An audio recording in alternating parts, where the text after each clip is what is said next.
मोहम्मद आमिर के फैंस के लिए एक बहुत बुरी खबर। एक बार फिर वो बैटिंग में मुलविस होते हुए रोहित शर्मा ने की पाकिस्तान क्रिकेट की तारीफ और उठाया आईपीएल पे एक बहुत बड़ा सवाल। आजम खान पर हुआ फिटनेस कैंप भारी और हुए वर्ल्ड कप से बाहर। मोहम्मद हफीज का पीसीबी की सियासत पर एक नया रवायती बयान। चले आए आज बात करते हैं इन सब टॉपिक्स पर। मोहम्मद आमिर एक बार फिर बैटिंग में इन्वॉल्व हुए हैं, जहां पे उन्होंने एक बैटिंग ऐप को प्रमोट किया जिसका नाम वुल्फ 777 है।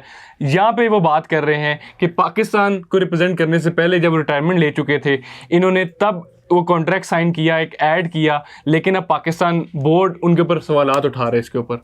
अच्छा, इसी के साथ अभी मतलब उन्होंने ये किया था जब वो पाकिस्तान में नहीं थे और ही was a brand ambassador for wolf 777 in UK. ठीक है, और जैसे कि आप जानते हैं कि वुल्फ 777 एक बैटिंग साइट है, तो उन्होंने उसके साथ कॉन्ट्रैक्ट किया, 3 इयर्स का कॉन्ट्रैक्ट किया था। But recently we came to know उन्होंने जब पाकिस्तान टीम को ज्वाइन किया है उन्हीं के साथ उन्होंने अपना ये कॉन्ट्रैक्ट सस्पेंड कर दिया। देखें, बाबर आजम मोहम्मद रिजवान ने जो स्टैंडर्ड्स हैं बहुत हाई सेट कर दिए हैं, जहाँ पे उन्होंने इस तरह के सब कॉन्ट्रैक्ट्स को रिजेक्ट किया है। तो मोहम्मद आमिर को भी चाहिए कि अवाम की जो मोहब्बत उन्हें मिलती है उसके बदौलत उनको इन चीज़ों से दूर रहना चाहिए और क्रिकेट पे फोकस करना चाहिए। And we hope for the best जी। उन्होंने अच्छा फैसला किया है और आई होप के पाकिस्तानी अवाम के लिए एक अच्छा मैसेज है। बिल्कुल जी, ये वही रोहित शर्मा है जो कहे थे जब मैं पाकिस्तान टीम का बैटिंग कोच बनूंगा तो इनको बताऊंगा।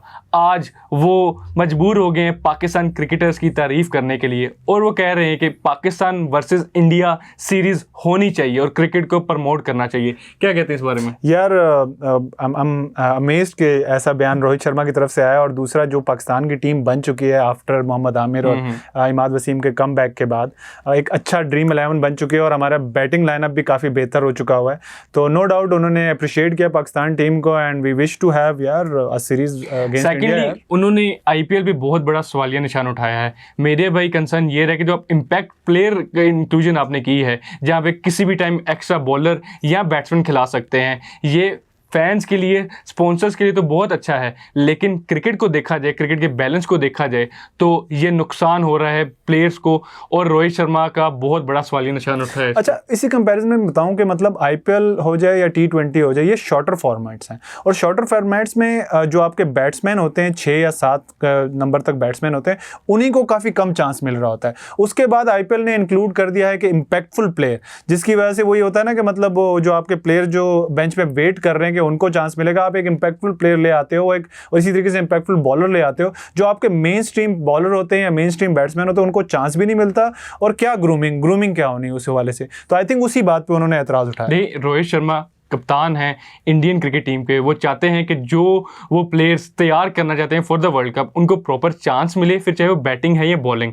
तो एक अच्छा सवालिया निशान है, आईपीएल को सोचना चाहिए कि क्या ये इम्पैक्ट प्लेयर का सिचुएशन उन्हें अगले आने वाले टूर्नामेंट में रखना चाहिए या नहीं रखना चाहिए। अब एज इसी कंपैरिजन में वो इंडिया के कैप्टन भी हैं जी फॉर वर्ल्ड कप, तो क्या बोर्ड उनकी बात सुनेगी? सुननी तो चाहिए क्योंकि मुंबई इंडियंस ने तो नहीं सुनी। ऐसे ही है। चलें जी, I hope for the best जी फॉर इंडियन टीम।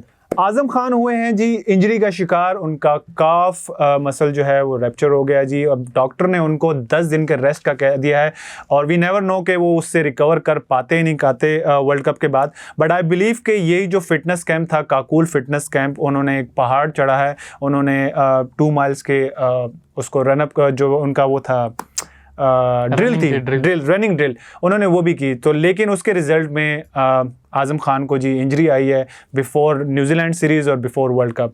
तो आपको क्या लगता है जी, आजम खान कम बैक कर पाएंगे? देखें, आजम खान के लिए एक बेस्ट अपॉर्चुनिटी थी कि इस न्यूजीलैंड सीरीज़ में वो परफॉर्म करें और अपनी जगह पक्की करें, क्योंकि अभी आपको देखने को मिल रहा है कि इरफान खान न्याजी भी खेल रहे हैं उनकी रिप्लेसमेंट में और आज उन्होंने मैच थोड़ा ही रन्स किए, टारगेट कम था, लेकिन माइट भी रिप्लेसमेंट बन के आए ना। नो डाउट जी, फिटनेस कैंप हमेशा प्लेयर्स के लिए अच्छा साबित नहीं होता, क्योंकि आजम खान हेल्दी हैं, उस तरह फिट नहीं है, तो अगर उनकी एफर्ट्स ज़्यादा करवाई गई उसका रिजल्ट हमारे सामने।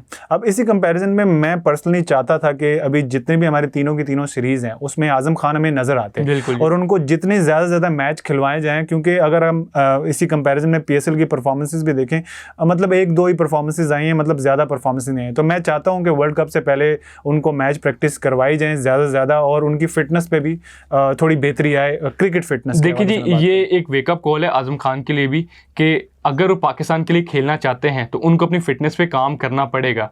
Power hitting is not the only solution he got. और जहाँ तक बात है, एक अच्छी न्यूज़ ये है कि सिर्फ 10 दिन का रेस्ट कहा गया है, तो hopefully he would be fit and he would be available for Ireland series. And we hope for the best for Pakistan cricket जी, वो कम बैक करें। जी बिल्कुल। मोहम्मद हफीज़ का जो एक नया रवायती बयान आया है जी पीसीबी की सियासत के हवाले से, जब वो डायरेक्टरशिप से उतरे हैं जी, टीम डायरेक्टर से, तो उसके बाद उन्होंने कहा है कि मुझे एक सियासी वजूहात की वजह से हटाया गया है। और उसके बाद उन्होंने ये भी कहा है कि जहां आप कोच को फॉरेनर सजेशन देते हैं, कोच के लिए फॉरेनर आना चाहिए, वो कहते हैं चेयरमैन भी फॉरेनर आना चाहिए। क्या कहते हैं आप इस बयान पे? देखिए, पाकिस्तान का ना ये एक रवायत रही है और मैं काफ़ी बोर हो गया हूँ। पहले मैं कहता था यार सुनना चाहिए, ये एक्स क्रिकेटर्स हैं, हमारे स्टार्स हैं, लेकिन अब हमारा एक यही मसला हो गया कि जब हमें एक चेयरमैनशिप दी जाती है, एक पोजीशन दी जाती है, तो अब हम बल्ले हम चेयरमैन की भी तारीफ़ करते हैं, हम इस निज़ाम की तारीफ़ करते हैं और बड़े बड़े वादे भी करते हैं। नो डाउट मोहम्मद शरीफ के साथ एक ज़्यादती हुई है, क्योंकि बकौल उनके 4 साल का कॉन्ट्रैक्ट दिया गया था उनको, लेकिन उनको सिर्फ 2 महीने में उतार दिया गया। लेकिन इस तरह का बयान नहीं देना चाहिए, क्योंकि देखें इनकी फ़ैन फॉलोइंग है, अवाम इनको सुनती है, तो नेगेटिविटी फैला के कुछ हासिल नहीं होता। तो अब इसी कंपैरिजन में मैं बताता हूँ कि जो अभी सिलेक्शन कमेटी आई भी है और जो टेक्निकल मेंबर्स आए भी हैं, उनसे भी यही सवाल पूछा गया था कि जब आप बोर्ड से बाहर होते हैं तो आपके बयान बोर्ड के खिलाफ होते हैं और स्पेशली बाबर आजम के खिलाफ थे। बट उसी कंपैरिजन में उन्होंने कहा कि भाई जब हम बोर्ड से बाहर होते हैं सिचुएशन अलग होती है, जब बोर्ड के अंदर होते हैं सिचुएशन अलग होती है। तो आई थिंक मोहम्मद हफीज़ भी कुछ इसी तरह की स्ट्रेटजी कर रहे हैं। अभी वो बोर्ड से बाहर हैं, इन बयानात की वजह से वो चाह रहे हैं बोर्ड के अंदर ले लिया जाए। तो इसी हवाले से आप क्या कहते हैं जी, हमें ज़रूर बताइएगा। जी बिल्कुल जी, थैंक यू।